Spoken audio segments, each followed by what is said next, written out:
नमस्कार। आज हम बात करेंगे अनादर का उत्तर क्या है। जब कोई तुम्हारी डिसरिस्पेक्ट करे तो तुम क्या जवाब दो। दूरी ही अनादर का उत्तर है। कोई प्रतिक्रिया ना करें, कोई नाटक ना करें, कोई बहस ना करें, बस अपनी उपस्थिति वहाँ से हटा दें। काम क्रोध मद लोभ सब नाथ नरक के पंथ। जो इंसान बहुत ज़्यादा अहंकार क्रोध में पड़ता है उसके लिए नरक के सारे द्वार खुल जाते हैं। अहंकार और क्रोध इंसान को सारे नरक के रास्ते दिखा देता है। कामी क्रोधी आदमी हमेशा नरक में ही रहता है। कोई तुम्हारी प्रशंसा करे या निंदा, लाभ तुम्हारा ही है, क्योंकि जो प्रशंसा करता है उसे प्रेरणा मिलती है और जो निंदा करता है उसे सावधान होने का मौका मिलता है। संत सताए तीन मिटे धन वैभव और वंश, ना यकीनो देख लो रावण कौरव कंस।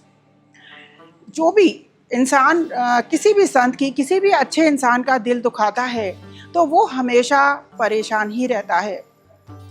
कितना भी गया हो वो श्री राम के चरणों में, लेकिन अपनों को छलने वाला कभी भी पूजा नहीं जाता।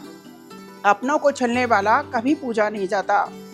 पैरों के नीचे जमीन हो या ना हो, पैरों के नीचे जमीन हो या ना हो, फिर भी चल जाएगी जिंदगी। कोशिश तो कर, तू कोशिश तो कर, वक्त की रस्सी पर भी गुजर जाएगी जिंदगी।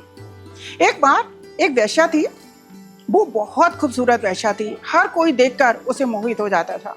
पूरे गांव शहर के लोग दूर दूर से उसे मिलने जाते थे और उसका लाभ उठाते थे, लेकिन उसके मन को शांति की तलाश थी। उसका मन हमेशा शांति की तलाश ढूंढता रहता था। उसे अपने काम में बहुत ज़्यादा रुचि नहीं थी। एक बार वो कहीं जा रही थी तो उसने देखा एक संत अपने ध्यान में डूबे हैं, ध्यान में मगन है। उसका मन उस संत को ऊपर आया और वो संत के पास गई और बोली, महाराज जी, मैं आपको खुश करना चाहती हूँ। तो संत बोले, जिस दिन तुम्हें मेरी ज़रूरत होगी मैं तुम्हारे पास अवश्य आऊँगा।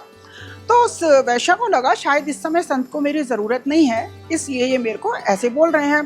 तो वो वहाँ से चली गई और ऐसे कर करके काफ़ी टाइम निकल गया। 30, 35, 40 साल निकल गए और वो अब बूढ़ी हो गई। जैसे ही वो बूढ़ी हुई, गांव के लोगों ने उसका तिरस्कार करना शुरू कर दिया और उसको गांव से निकालकर बाहर खदेड़ दिया। जब वो बाहर चली गई तो भूखी थी, प्यासी थी, तन पे कोई कपड़ा नहीं था, सर्दी का वक्त था, सर्दी से चुटुर रही थी। उसने रात में एक दरवाज़ा खटखटाया, लोग उसे पहचान गए। लोगों ने धिक्कार के उसे बाहर निकाल दिया और किसी ने भी उसे पानी तक नहीं दिया और वो फिर बाहर चली गई। भूख से प्यास से तड़प रही थी क्योंकि गांव वालों ने उसे घर का सामान तक ले जाने नहीं दिया, खाली हाथ कपड़ों में बाहर निकाल दिया। वो फूट फूट कर रो रही थी, भूख से, प्यास से, सर्दी से टुटो रही थी, बुरा हाल था उसका। और वो फूट फूट कर रोती हुई ऐसे ही सड़क के किनारे बैठ गई। कोई उसे पानी भी देने को तैयार नहीं था।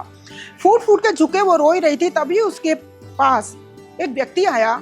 उसने पानी का गिलास उसके आगे बढ़ाया, उसने ऊपर उठाकर देखा, पानी लिया। वो पहचान गई, वो वही संत थे जिसको उसने ऑफर किया था खुश करने के लिए।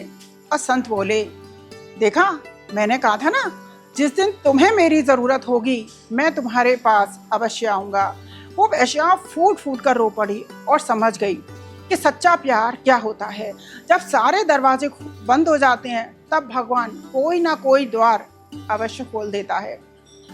इंसान को हमेशा अपने कर्मों का ध्यान रखना चाहिए। इंसान को हमेशा अपने कर्मों का फल भुगतना ही पड़ता है, रास्ता चाहे जो भी हो। दूरी ही अनादर का उत्तर है। जब कोई तुम्हारी रिस्पेक्ट ना करे तो उससे डिस्टेंस क्रिएट कर लें। कोई बहस, प्रतिक्रिया या नाटक ना करें। डिस्टेंस ही एक डिसरिस्पेक्ट का आंसर है। हमेशा ध्यान रखें, जो आपकी इज्जत ना करे वहाँ आप कभी ना जाएं। नमस्कार, आज के लिए इतना ही।